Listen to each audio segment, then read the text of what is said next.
Namaste, my name is Sanat Kumar. Welcome back to the Manana podcast. Manana is a Sanskrit word that means reflection or contemplation. In this podcast, I'll be sharing my deep, insightful reflections for you to contemplate and hence live a life of fulfillment. I hope you find great value in today's episode. In the episode 6, God, I tried to explain to you logically why there is God, why you have to believe in Him or it. I think that explanation was enough for your logical mind to believe His presence. But even if your logical mind accepts there is God, you may still find believing and having faith in Him difficult.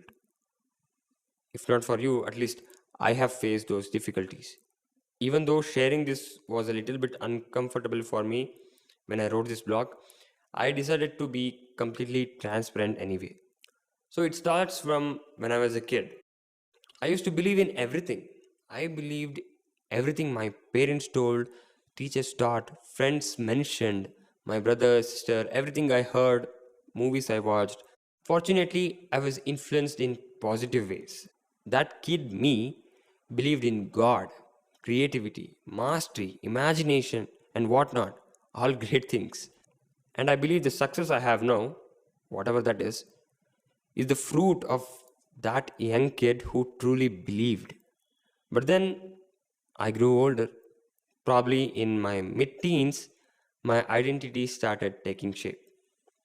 But I wanted to ensure that I was not in any kind of delusion. I wanted to make sure my belief systems were not far away from reality.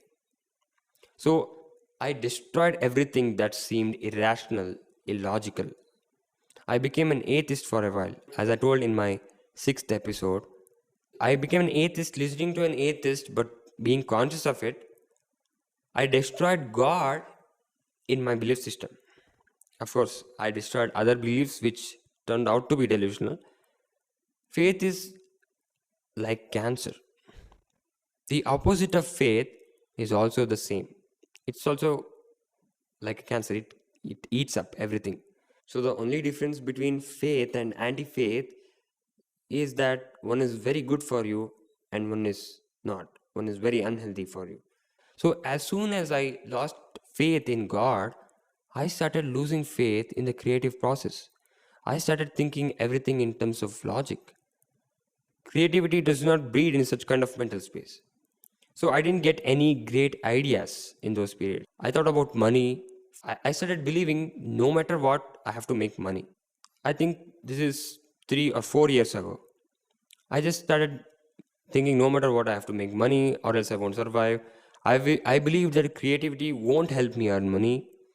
What if I don't have any students to teach music? What if I have no clients to work on? What if I have no concert to get paid from? These were the thoughts of disbelief and hopelessness that stepped into my mind. Again, as I said, this is so much discomfortable to me right now also, but I'm sharing it anyway because this has a very valuable lesson in it. So at the time, I became frustrated and frustrated. I was unhappy. Then I decided to work on making myself happy first. So I realized I was using too much of my brain, but no amount of heart.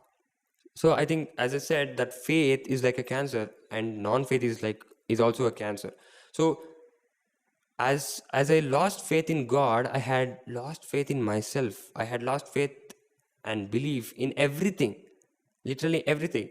Even though I proved God exists in my logical brain, I was still unhappy because even though my brain knew, I still didn't completely realize. I didn't believe in Him. I had forgotten for a while that intelligence cuts you from inside if you use it the wrong way. For wrong problems, that intelligence is not good at solving. Faith, belief, hope, any kind of belief for that matter, is not the logical brain's business to manage. You need the other half brain, the illogical one, the creative one, the one which we characterize, which has characteristics of what we call the heart. As soon as I realized all these and that my heart set, which was very weak and was being thrashed by the logical brain, that these two were at war with each other, the brain and the heart. Not heart literally, figuratively. I started taking action. I knew immediately that I had to somehow make the heart win the war because I because or else I would die out of overthinking and frustration and anxiety. I probably would have had panic attacks if I continued that way. So I literally ordered my brain, see, this is not your field. So don't even dare to raise your voice here. Faith, belief, hope is where the heart shines, not the brain. So leave that to it. If you won't, I'll die. And if I die, you won't exist, stupid brain. I know it may sound ridiculous, but it worked. Talking to my own brain, it really worked. And as soon as I did that, the human brain's most powerful instinct kicked in. You know, it is to survive. More than half of my problems had gone right away. Almost all disbeliefs vanished. The next step I took is to do something for the heart that the logical brain thinks is ridiculous. I started chanting Om Namo Bhagavate Vasudevaya. To make it even harder for the logical brain, I typed the same chant on my PC at least 1008 times. I still keep that typed file. So belief, hope, faith, everything just started coming back to me how I was when I was a kid, but even stronger and clear. As I said, even in my last episode, only the person who can destroy his belief system and rebuild a fresh one can grow. And as a result, my creative side started flourishing. Great ideas started imploding in my mind. I started to believe in the creative process. I believe creativity is a gift God has given me, and creating something out of it is the way to serve Him and, of course, the universe, the people. And even the universe, the God, started showing many synchronicities. Everything started to fall in its place. I believe the only thing you have to do is to work on what you think God assigned you to do.